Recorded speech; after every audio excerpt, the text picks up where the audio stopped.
Magandang tanghali mga kapamars sa bundok. So dahil maulan na dito sa bukid mga kapamars, wala tayong ibang gagawin mga kapamars kung di ituloy yung ating demonstration sa paggawa ng puluan mga kapamars. So i-form na natin na puluan mga kapamars. So, okay. So ngayon mga kapamars, nandiyan na. Oh, ganda na kalaki. So dandahan natin mga kapamars na pabilog mga kapamars na magiging katulad nito mga kapamars. Yung katulad ito. So bilog na natin. So paano naman ngayon mga kapamars? Panoorin mga kapamars. Okay.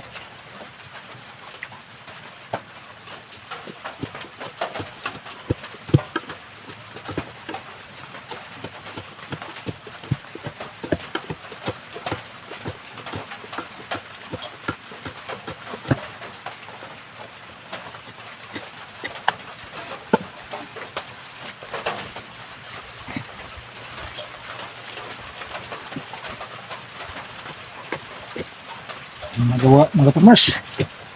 Ulan. Dito na lang tayo mga kapamars.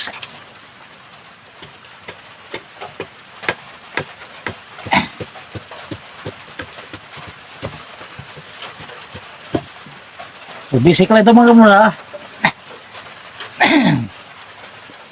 Yung ating puluan na pwede nating magawa sa isang tools lang mga kapamars. So hindi na tayo nangangailangan na kung anong pang tools mga kapamars.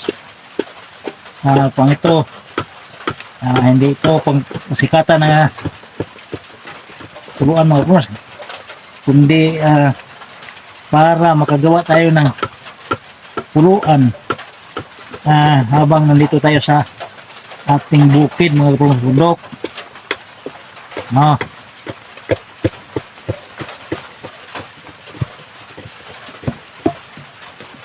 Ayan mga kapamars. So, apat dati na kanto mga kapamars. So ngayon, dagdagan naman natin ng apat mga kapamars. Ibig sabihin, ito, kunin natin, gawin natin kanto. Ito para maging pabilog na siya mga kapamars. Okay. Sundan mga kapamars.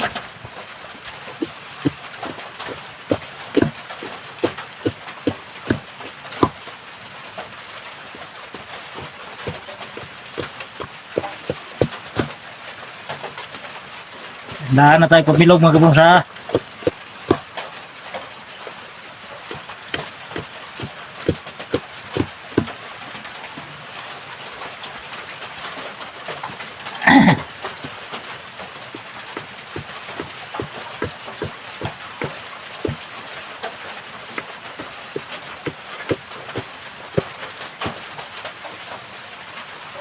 So demonstration lang ito kapamars. Wala man tayong bakanting bulo na pwede nating i-salpak mga kapamars, no? So ito gawin natin mga kapamars.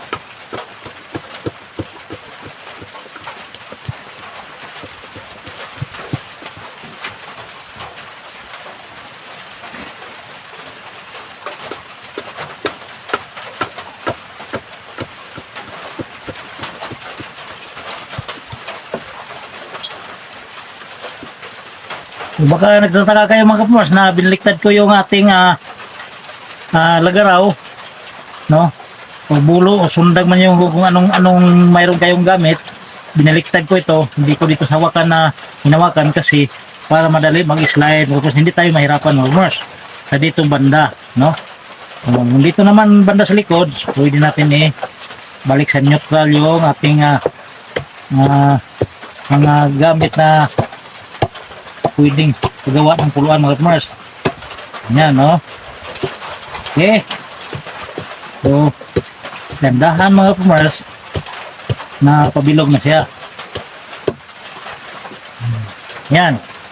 Lapit na mga kapamars, oh. Lapit na siya.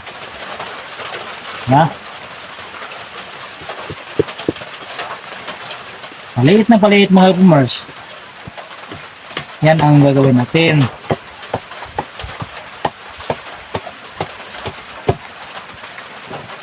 Mayroon na tayong guide kanina mga kapamars. Unang video mga kapamars. Gumawa tayo ng apat na kanto napalapad.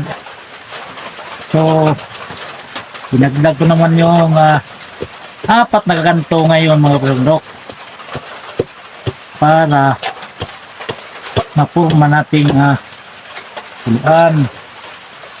Di ba mga Mars?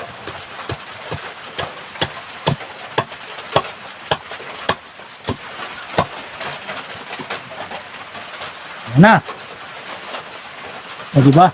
So medyo malaki pa siya. So ang gawin natin na paliit ng paliit. So nagdepende na sa atin kung anong forma ng ating gagawin diyan, mga Mars. O di ba? Yan, no?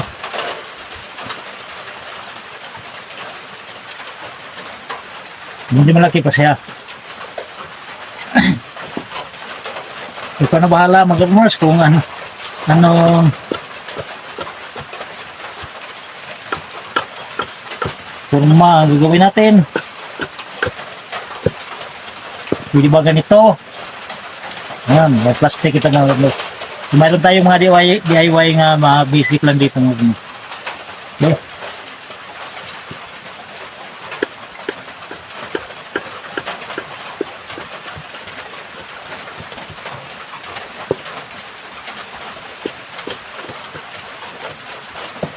Kung maulan mga Mars, wala tayong ibang magagawa kundi dito lang tayo sa loob ng ating kubo.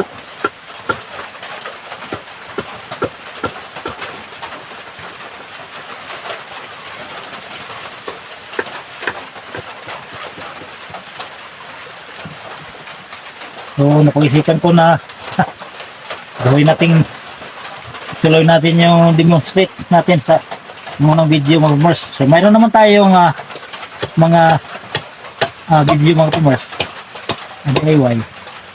So ito bali mastery mga Mars. Gandahan ko, pinakita kung paano talaga ang paggawa na mahirapan naman tayo magturma, di ba? Nung una pinalabas ko yung apat na kanto, saka pinaliit ko, no, hanggang kung anong gustong laki ang gagawin natin. So pwede na magkano po, so di ba? Pwede na. Okay, so tayo nang magkatumas kung ano ang forma natin, anong forma ang gagawin natin. So ito, pinaka-basic ito. So pagpaliit na mga farmers, nagiging tulong kanto na yan.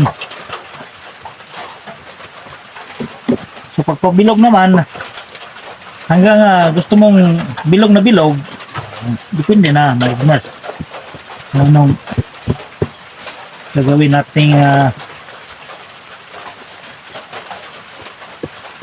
pagpabilog. Kasi apat na walong kanto. So magiging dito na naman tayo para magbibilog yan. Ito banda. Dito. Okay. Ito. Paliit ng paliit. Ganun pa rin ang proseso ng farmers. Ganun, ha? Ikaw na bahala kung ang laki niya, kung ano anong gusto mong laki ang gagawin mo. So dito sa forma niya pwede mong palitin, yan.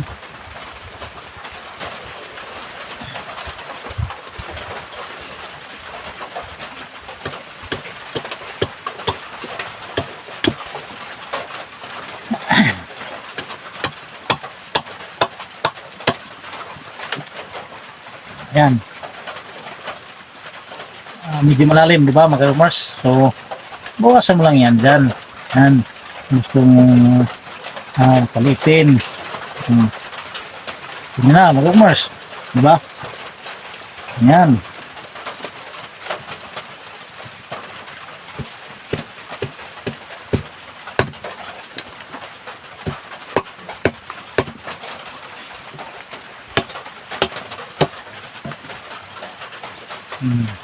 Di ba? Madali lang.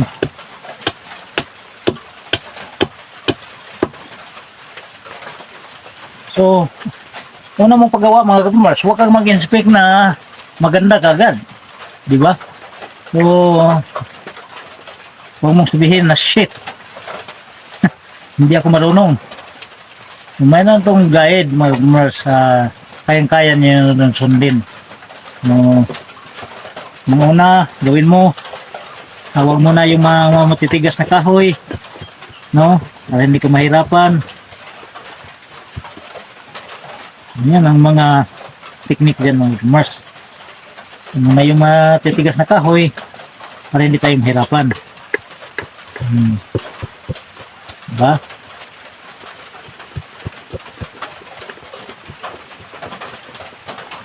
Yung lamon sa malambot. Halimbawa, kutsilyo yung gagawin natin. Hanggang easy mo na lang gagawin ito mga bulok. Yan na. Pwede na yan. Diba? Yan. Mula doon sa 4 na kanto, kung nakikita nyo, hanggang nagiging 8 kanto, or dagdagan pa natin ng kanto para magiging bilog. Diba? Yan mga ka-farmers. So, ganyan, kung gusto mo ng style, mayroon na naman yung style mga ka-farmers. Pwede natin dito, no? Para may style. Yan.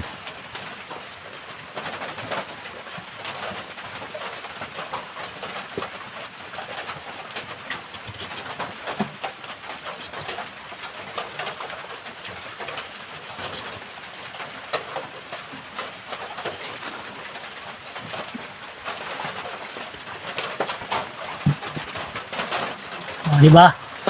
Dandahan ang style. Ganyan lang mga ka-farmers. So nagdepende na sa iyo kung anong style ang gagawin mo. Okay?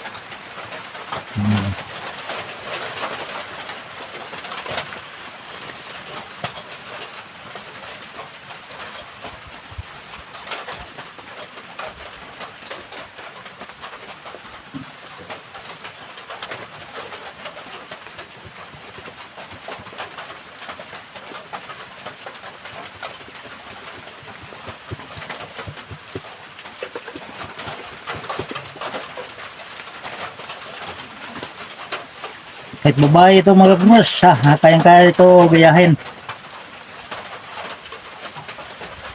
Gustuhin lang mga ka-farmers. No?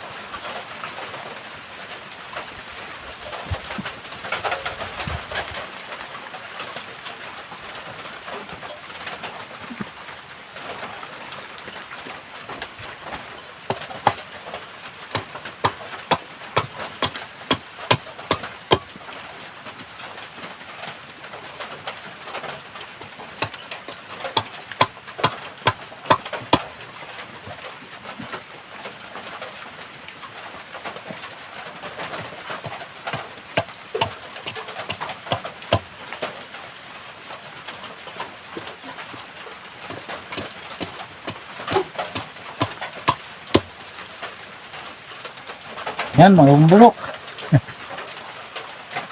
Diba? So, hanggang dito na muna yung video natin mga ka-farmers. Sana magayan nyo mga ka-farmers. Sana mayroong nakasunod nito mga ka-farmers.